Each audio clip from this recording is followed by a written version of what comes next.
కవిత కూడా పెడితే మొన్న బ్రహ్మాండంగా జనాలు వచ్చారు. ఆమె అధికారంలోకి వచ్చేదిందా? అంతే ఉంటుంది. జనాల మీటింగ్లు ఎప్పుడు కూడా మాకు కానీ వాళ్ళకి కానీ జనాల మీటింగ్ కౌంట్ రాదు. మీరు ఒక్కటే ఆలోచన చేయండి. సేమ్ డే ముఖ్యమంత్రి గారి మీటింగ్ జరిగింది, ఈడ కేసీఆర్ గారి మీటింగ్ జరిగింది. ఆ మీటింగ్ల స్పందన ఎట్లుంది, ఈ మీటింగ్ల స్పందన ఎట్లుంది, మళ్ళీ ఒక్కసారి రీచెక్ చేసుకున్నాం రెండు పక్క పక్కన పెట్టి. టీఆర్ఎస్ వర్గాలు మాత్రం కేసీఆర్ సభ పెడుతున్నాం, పులి బయటకు వస్తుంది కాబట్టి రేవంత్ రెడ్డి గారు ఎగనిస్ట్గా ఇంకో సభ పెట్టిరు అనేసి బలంగా చెప్తున్నారు. ఎగనిస్ట్కి ఎందుకుంది? అంతకంటే కేసీఆర్ కంటే ముందు డిసైడ్ అయింది మా మీటింగు. మమ్మల్ని చూసి వాళ్ళు పెట్టుకుని ఉండొచ్చు, కానీ మా దానికి వాళ్ళు ఏం చేయలేరు. వాళ్ళకు ఒక్కటే విపరీతమైన డబ్బులు ఉన్నాయి, డబ్బులు ఖర్చు పెట్టి చేసుకుంటున్నారు. మాకు అట్లా కాదు కదా. కాంగ్రెస్ పార్టీ నేషనల్ పార్టీ, ఎన్ని నేషనల్ పార్టీ ఇక్కడ ఎవరైనా తప్పు చేస్తే వెంబటే పైన ఉన్న వాళ్ళు కూడా ఎవ్వరు ఊరుకోరు నేషనల్ పార్టీస్లో, మీకు కూడా తెలుసు. కానీ ఈడ సొంత అయ్యా జాగీర్లాగానే మొత్తం దోసుక తిన్నారు ఈ రాష్ట్రాన్ని. ఇంకా ఓ 10 ఏళ్ళు అయినా కోలుకోలేని పరిస్థితి చేసి పెట్టిర్రు. అయినా ఎక్కడ ఒక మిస్యూజ్ కాకుండా రేవంత్ రెడ్డి గారు ముఖ్యమంత్రి అయిన నుంచి మంత్రులు కానీ ఎమ్మెల్యేలు కానీ ముఖ్యమంత్రి గారు కానీ 24 గంటలు ఎక్కడ సమస్య వస్తే అక్కడ పోయి అటెండ్ అవుతున్నారు, ఆ సమస్య పరిష్కారం చేయడానికి చూస్తున్నారు. కానీ వాళ్ళు అట్లా కాదు, ఫామ్ హౌస్లో వండుకొని స్కెచ్ చేసి దోసుక తిన్నారు తప్ప వీళ్ళకి అట్లా ఎందుకుంటుంది చెప్పు. రైట్. అదే కుటుంబం నుంచి బయటకు వచ్చిన కల్వకుంట్ల కవిత గారు స్థాపించిన టీఆర్ఎస్ పార్టీపై మీ స్పందన ఏంటి? వాళ్ళ ఇంటర్నల్ మ్యాటరు, వాళ్ళకి ఎక్కడ పంచాయతీ వచ్చింది? ఈ దోసుకున్న డబ్బులు పంచుకున్న కాడ పంచాయతీ వచ్చింది. ఓకే.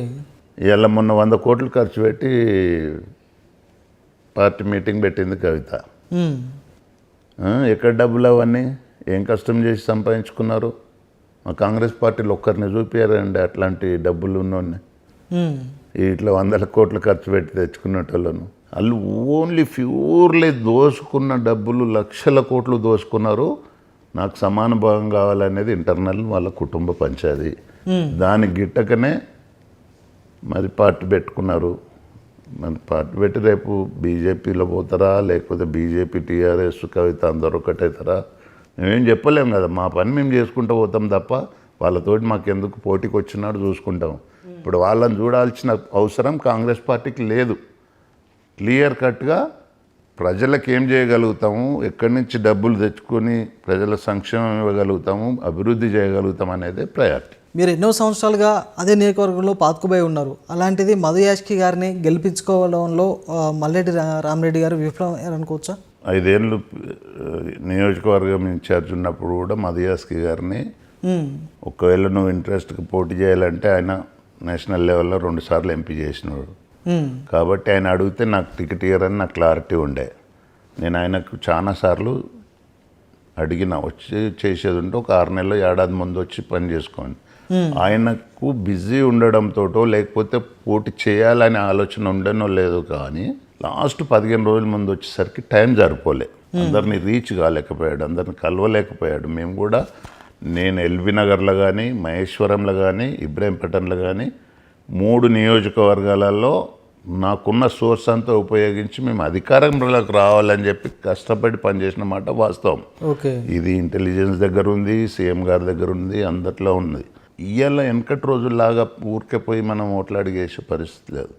జనాలకు అందుబాటులో ఉండాలి, 24 గంటలు అందుబాటులో ఉండాలి, సర్వీస్ చేయాలి, అన్ని విధాలుగా ఉంటేనే ఈరోజు ఎలక్షన్ అయ్యే పరిస్థితి ఉంది. రైట్. అదేవిధంగా రోడ్ డెవలప్మెంట్ కార్పొరేషన్ చైర్మన్గా మీరు పదవి బాధ్యతలు చేపట్టిన తర్వాత కార్పొరేషన్లో ఎటువంటి మార్పులు వచ్చాయంటే ఏం చెప్తారు? కార్తీక్, అందుకని చెప్తున్నా, ఈ రాష్ట్రాన్ని అస్తవ్యస్తంగా చేసిన కేసీఆర్ కుటుంబం మా కార్పొరేషన్లో కూడా 5,000 కోట్లు అప్పు చేసి పెట్టిపోయారు. మీ కార్పొరేషన్లో? మా కార్పొరేషన్లో 5,000 కోట్లు, ఇప్పుడు 3,000 కోట్లు.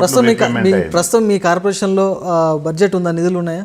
ఏమీ లేవు. మొత్తం ఈ మా కార్పొరేషనే కాదు, మీరు ఏ కార్పొరేషన్ అన్నా ముట్టుకోండి మొత్తం అప్పులపాలే. ఇంకా అవన్నీ లెక్క చెప్పుకుంటే నిజంగా ఇవన్నీ అంటే జనాలకు రీచ్ కాలేకపోతుంది. నిధులు లేని కార్పొరేషన్లకు చైర్మన్లు ఎందుకు సార్? మరి నిధులు లేని కార్పొరేషన్లకు చైర్మన్లు ఎందుకు? చైర్మన్లు అంటే కొన్ని అప్లికేషన్స్ ఉంటాయి కదా విత్ ఇన్ పార్టీలో. సమస్య మాకు ఇట్లా నాలాగా 47 మందికి ఎమ్మెల్యే టికెట్లు ఆశపడ్డ వాళ్ళకి ఎమ్మెల్యే టికెట్లు ఇవ్వలేకపోయారు. ఏదొక్కటైతే ఇవ్వాలి కదా. అయినా ఇలా మా కార్పొరేషన్లో ముఖ్యమంత్రి గారు ఇన్ని సమస్యలు ఉన్నా కానీ ఐఎమ్ మోడల్లో 13,000 కోట్లు టెండర్లు పిలిచారు. ఇప్పుడు ఇంకొక 15-20 రోజులు అయితే వర్క్లు స్టార్ట్ అవుతున్నాయి. పంచాయతీ రాజ్లో 8,000 కోట్లు టెండర్లు పిలిచారు. ఓకే, ఇవన్నీ అభివృద్ధిలో భాగం. ఇవన్నీ కంప్లీట్ అయితే తెలంగాణ రాష్ట్రం రూపురేఖలే మారిపోతాయి. ఆ విధంగా రోడ్లు డిజైన్ చేస్తున్నాం. మీరు చైర్మన్ అయిన తర్వాత మీ కార్పొరేషన్ నుంచి మీరు చేసిన డెవలప్మెంట్ ఏంటి అసలు? ఇప్పుడు మా కార్పొరేషన్ నుంచి అనుకోండి, మా కోమటిరెడ్డి వెంకటరెడ్డి గారు మంత్రి కానీ మా ముఖ్యమంత్రి గారు కానీ మేమేమన్నా ఫండ్స్ అడిగితే R&Bలో మాకేమో అడ్డం లేదు.